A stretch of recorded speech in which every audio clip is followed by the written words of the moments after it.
Excuse me, yes, please मैं sir से मिल सकती हूँ? आप प्लीज रिलैक्स हो जाए, वो थोड़ी देर में कंफर्टेबल फील करेंगे। देखें, it's really important, please. Sorry. जी अंकल। मनीषा बेटा, क्या तुम शहर से मेरी बात करा सकती हो? अंकल मैं कोशिश करती हूँ आपकी बात हो जाए, आप होल्ड कीजिएगा।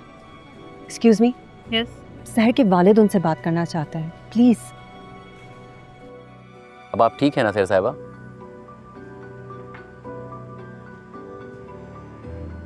जी मैं ठीक हूँ। आप इंटरव्यू कंटिन्यू करना चाहती हैं? बस मुझे समझ नहीं आ रही थी कि क्या कहूँ, लेकिन मैं ये इंटरव्यू करना चाहती हूँ शाहज़ेब। मैं नहीं चाहती कि कामरान को ये इत्मीनान हो कि वो मुझे तोड़ने में कामयाब हो गया। बस मुझे थोड़ा सा वक्त चाहिए हिम्मत पैदा करने। जी जी, प्लीज़ टेक योर टाइम।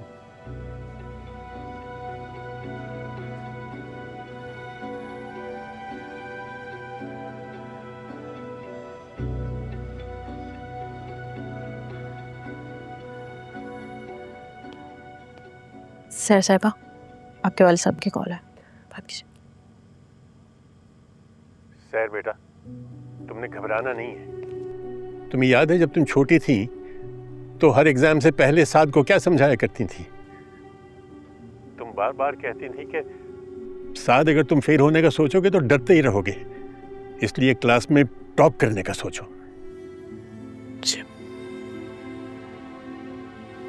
सैर बेटा, नाकामी का खौफ इंसान को कमजोर कर देता है और कामयाबी की उम्मीद उसे मजबूत बनाती है।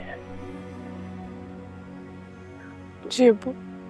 तो बेटा ये मत सोचो कि नाकाम हो गई तो क्या होगा, ये सोचो कि कामयाब हो गई तो क्या होगा।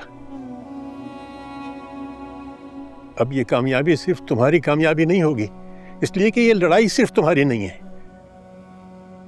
इस मुल्क की हर औरत, हर माँ, हर बाप और हर भाई तुम्हें जीतता हुआ देखना चाहते हैं। हम तुम्हारे साथ हैं बेटी, बल्कि ये सोचो कि सब तुम्हारे साथ हैं। जी अब्बू,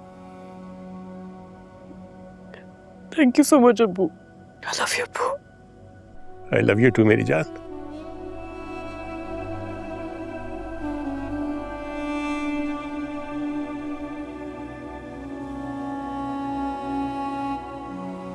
थैंक यू।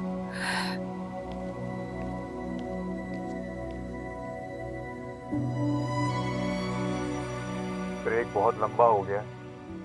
मेरा ख्याल है शहबाज, थोड़ा और टाइम लगेगा। शहर का रेडी होना लाजमी है। मुझे इस वक्त वो बिल्कुल भी रेडी नहीं लग रही है, थोड़ा सा इंतजार कर लो।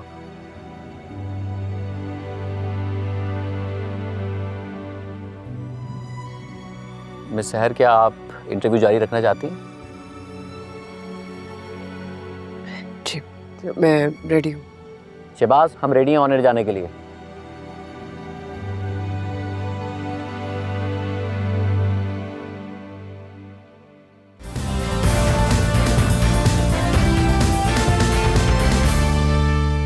प्रोग्राम में दोबारा खुश आमदीद नाजरीन। मिस शहर हमारे साथ मौजूद हैं। हम गुफ्तगू का सिलसिला आगे बढ़ाते हैं। शहर साहिबा, प्रोग्राम में आगे बढ़ने से पहले मिस्टर कामरान ने, जैसा कि आपको पता ही है, एक इंटरव्यू दिया है और उनका कहना है कि उन पर लगाए गए इल्ज़ामात झूठे हैं, मगर उसके बावजूद वो आपको माफ़ करते हैं, आगे बढ़ना चाहते हैं। इस पर आपका क्या मौक़िफ़ है? शाहज़ेब, पहली बात ये, जिन्हें कामरान इल्ज़ामात कह रहा है वो इल्ज़ामात नहीं है, सच है, हकीकत है। और सब कुछ भुला के आगे बढ़ने का फैसला एक मुजरिम नहीं करेगा, अदालत करेगी। और मुझे उससे माफ़ी नहीं चाहिए, मुझे बल्कि इंसाफ चाहिए। और जब तक मुझे इंसाफ नहीं मिल जाता, मैं इस इंसाफ की लड़ाई लड़ती रहूंगी। कामरान एक की बजाय 10 इंटरव्यूज दे, एक झूठ को 1000 बार बोले। उसने इससे पहले भी मुझ पे इल्ज़ाम लगाया है, मैंने उसके हर इल्ज़ाम का सामना किया, आइंदा भी करूंगी। मगर कामरान हैदर का दावा है कि केस उनके हक में जा रहा है, पुलिस ने रिपोर्ट उनके हक में बनाई है और आपका सारा मुकदमा बेनकाब होकर रह गया है। देखिए, कामरान का एतमाद सिर्फ और सिर्फ अपने पैसे पे है। उसे लगता है कि वो पैसे से सबको खरीद सकता है। पहले उसने पुलिस को खरीदा, अपने हक में रिपोर्ट लिखवाई, फिर उसने मेरे खिलाफ पेड प्रोपेगेंडा करवाया सोशल मीडिया पे, फिर वो मीडिया इंटरव्यू में आके अपनी मर्जी के सवालात करवाए उसने। अगर वो सच्चा है और मैं झूठी हूँ तो मैं आज यहाँ कभी ना होती। मेरी जंग यहाँ तक आती ना, मैं पहली पेशी में हार जाती। और मुझे अभी भी यकीन है कि मेरा सच उसके झूठ और उसकी ताकत को शिकस्त देगा। बाजी, क्या ये लड़की सच बोल रही है कामरान साहब के बारे में? सच बोल रही है, सब कुछ सच बोल रही है। मगर शेर साहब, कामरान हैदर का एक दावा यह है कि अगर वो ऐसे होते तो उनकी कंपनी में किसी और ने भी उन पर इल्ज़ाम लगाया होता, या फिर जब आपका केस सामने आया है ऐसा कभी माजी में हुआ होता तो वो भी सामने आ गई होती। देखिए, हर इंसान का अपना अपना एक्सपीरियंस होता है। मेरा अपना है, आपका अपना है, मैं किसी और की बात तो नहीं कर सकती। लेकिन मुझे नहीं लगता जैसा कामरान इंसान है कि उसने माजी में कोई ऐसी हरकत नहीं की होगी। रोहित ने, उनका बेस्ट फ्रेंड है, कामरान के खिलाफ जो गवाही दी है, उसके माजी की हकीकत बताई है, वो तो झूठ नहीं है। चले, मैं फ़र्ज़ करती हूँ कि जो मेरे साथ कामरान ने किया माजी में किसी लड़की के साथ नहीं किया, तो क्या ये बात मेरे इल्ज़ाम को झूठा साबित करती है? क्या हम इस बात को उसको माफ़ कर देंगे कि उसने माजी में ये जुर्म नहीं किया, या हमारे पास उस जुर्म का कोई सबूत नहीं है, तो हम डिनाइल में तो नहीं रह सकते ना। सच तो सच होता है। और रोहित का मेरे हक में गवाही देना सबसे बड़ा सबूत है। एक बात जो वो बार बार कह रहे हैं, ना सिर्फ अदालत में कहा उन्होंने, बल्कि टॉक शो में भी आके कहा कि उन्हें पूरी प्लानिंग के तहत फंसाया गया और उनके दोस्त रोहित और उनकी बीवी मनीषा इस प्लानिंग में शामिल थे। शाहजेब, ऐसा है कि इस केस में जिसने भी सच का साथ देना चाहा है ना, कामरान उसके खिलाफ हो गया, उस पर इल्ज़ाम लगा दिया। जब मेरे साथ ये वाकया हुआ था, मैं अकेली थी। आज सब मेरे साथ है, मगर कामरान अकेला रह गया है। यही वजह है कि वो अपना जुर्म छुपाने के लिए अपने करीबी लोगों को भी झूठा साबित कर रहा है।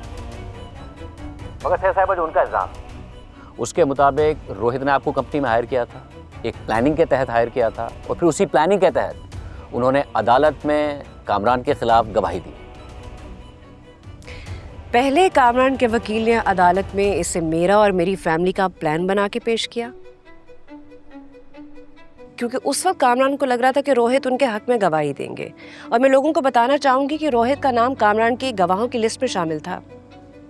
लेकिन बाद में जब रोहित ने मेरे खिलाफ गवाही देने से इनकार कर दिया, तो लिस्ट में से उनका नाम हटा दिया गया। और अदालत ने जब उन्हें विटनेस के तौर पे बुलाया, तो कामरान और उसके वकील ने इसे मेरा, रोहित का और मनीषा का प्लान बना के पेश कर दिया। लेकिन कामरान और उसके वकील के भी ये झूठ नहीं चलेंगे। मगर यही इल्ज़ाम है कामरान हैदर का कि आप सब पहले से मिले हुए थे, सिर्फ पता बाद में चला। अगर ऐसी बात है तो उनकी अपनी बीवी किरण उनके साथ क्यों नहीं खड़ी?